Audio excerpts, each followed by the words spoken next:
the chairman knows me well. I mean, I'm just here to help him, right? And so I just think we should do it today. Let's just call for it. I'll make the motion, Mr. Chairman. I want to help you out. You can second it, right? Like, make the motion to impeach President Biden. Go ahead. It's your turn. You second it. No, nothing. Okay, we got nothing. So I want to, with my last couple minutes, show the American people that they're never going to impeach Joe Biden. It's never going to happen because they don't have the evidence. Okay, this is a show. It's all fake.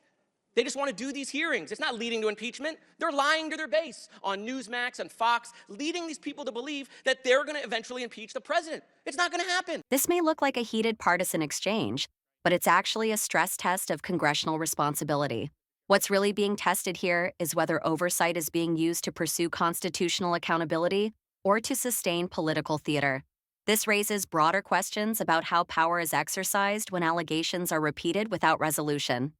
In this video, we'll break down how impeachment rhetoric collides with institutional restraint and what happens when Congress blurs the line between investigation and performance. Mr. Chairman, thank you. By the way, how are you doing? You good? Okay. Mr. Bobulinski, over here, how are you doing? Good. So I just have a question. We've been at this for 15 months now in oversight. I know this is your first time here, but do you think Chairman Comer has proven that Joe Biden has committed a high crime and misdemeanor? I believe with all the evidence he's gathered, yes, he's proven that Joe Biden has committed high crimes and misdemeanors. Okay, and so I assume you believe Joe Biden should be impeached. Well, that's up to you guys. But do you believe he should be impeached? It's yes or no. Do I personally believe yeah, it, or you. Under constitutional? No. You personally, do you believe he should be impeached? I do. Okay, and you believe that because you believe Chairman Comer has proven that he committed a high crime and misdemeanor? No, because I know that he committed high crimes and misdemeanors. Okay. I was involved and saw them happen. Right, but obviously, with all the evidence, you must believe that all of these hearings for 15 months, that the chairman has proven that, right? You re-ask the question? Sure. I'll sum it up. I assume you believe he should be impeached, but my point is that the chairman has not yet moved for that. And so, look, Chairman, we got like 3.5 minutes here.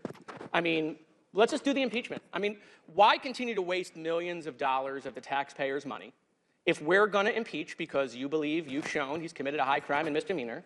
What are you waiting on?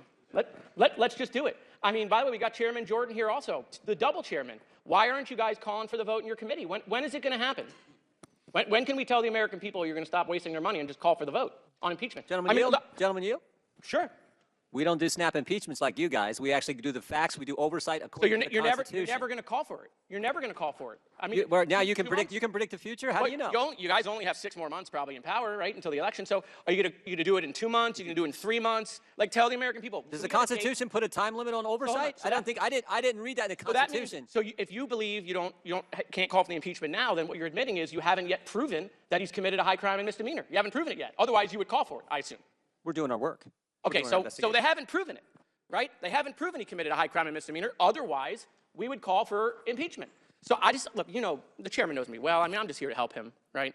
And so I just think we should do it today. Let's just call for it. I'll make the motion, Mr. Chairman. I want to help you out. You can second it, right? Like, make the motion to impeach President Biden. Go ahead. It's your turn. You second it. No, nothing. Okay, we got nothing. So I want to, with my last couple minutes, show the American people that they're never going to impeach Joe Biden. It's never going to happen. Because they don't have the evidence. Okay, this is a show.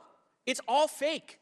They just want to do these hearings. It's not leading to impeachment. They're lying to their base on Newsmax and Fox, leading these people to believe that they're going to eventually impeach the president. It's not going to happen at all, ever, period.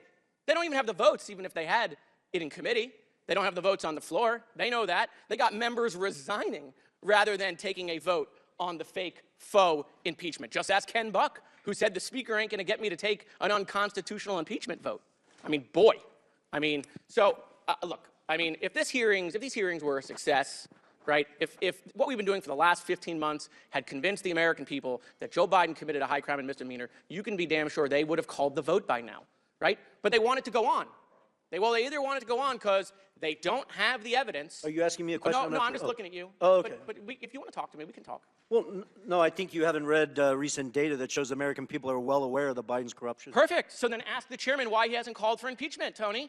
He's right here. Ask Comer. Hey, Comer, how come we haven't called for impeachment? I'll do it. Watch. Hi, I'm Tony. Hey, Chairman, how come we haven't called for impeachment? When are we going to have the hearing? When is the vote going to happen? I mean, you believe it. He believes it. He says it every day on TV. I just don't know when we're going to have the vote. I mean, let's just go. We can save the taxpayers millions of dollars. So, I mean, look, I use all of my time to show that this vote is never going to happen because they have no evidence on Joe Biden. I yield back. Gentlemen's time's expired. Chair now recognizes Mr. Burleson from Missouri for 5 minutes. The moment came not with a gavel strike or a procedural ruling, but with a challenge laid bare in plain sight. After 15 months of hearings, subpoenas, televised allegations, and relentless rhetoric, Jared Moskowitz did what few lawmakers dare to do inside a committee room. He looked at the chairman and dared him to act. Not someday. Not after another hearing. Not after another press appearance. Right now. Call the impeachment vote. Make it real. Or admit what this has all been. That exchange was not about theatrics. It was about exposure. Moskowitz methodically walked through the contradiction at the heart of the proceedings.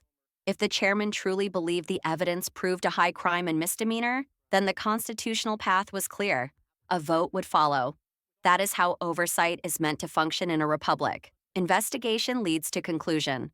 Conclusion leads to action. And yet, after more than a year, the action never came. What unfolded in those final minutes was not just a clash between two members of Congress.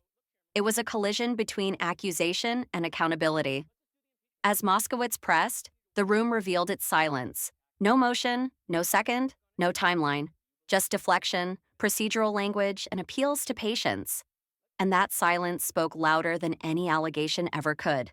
Because in American governance, power is not proven by how loudly something is claimed, but by whether those claims can survive the moment of decision. Oversight without consequence is not oversight. It is performance. This moment matters because it strips away the fog that has surrounded the conversation for months. Viewers have been told repeatedly that the case was already made, that the conclusion was obvious, that the outcome was inevitable. But inevitability does not hesitate. Conviction does not stall. If the evidence were as conclusive as promised, the vote would already be on the calendar.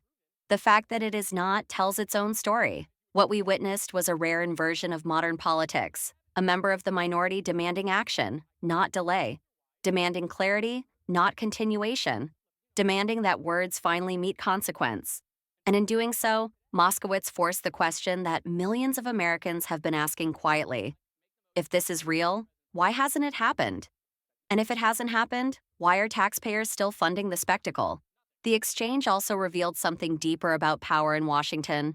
Oversight, when used responsibly, is one of Congress's most important tools. It exists to inform the public, to restrain executive authority, and to preserve trust in the system. But when oversight becomes endless, when it never resolves, when it exists only to sustain outrage without resolution, it risks eroding the very trust it claims to defend. This is not about loyalty to a president or allegiance to a party. It is about the integrity of the process itself. The Constitution does not reward hesitation disguised as diligence. It does not encourage investigations without endpoints. And it does not sanction political theater masquerading as accountability.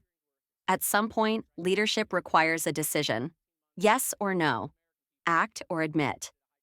Moskowitz's final statement cut through the noise with brutal clarity. If 15 months of hearings had truly convinced the American people, the vote would already have happened. The absence of that vote is not procedural, it is evidentiary.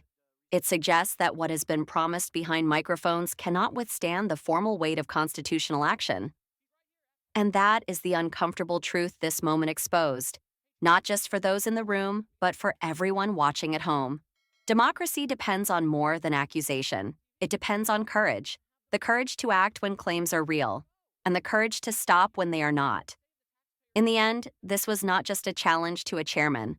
It was a challenge to the institution itself, to decide whether Congress exists to resolve questions or to prolong them, to determine whether oversight is a tool of truth or a stage for endless conflict, and to remember that every minute spent without resolution is a minute paid for by the public.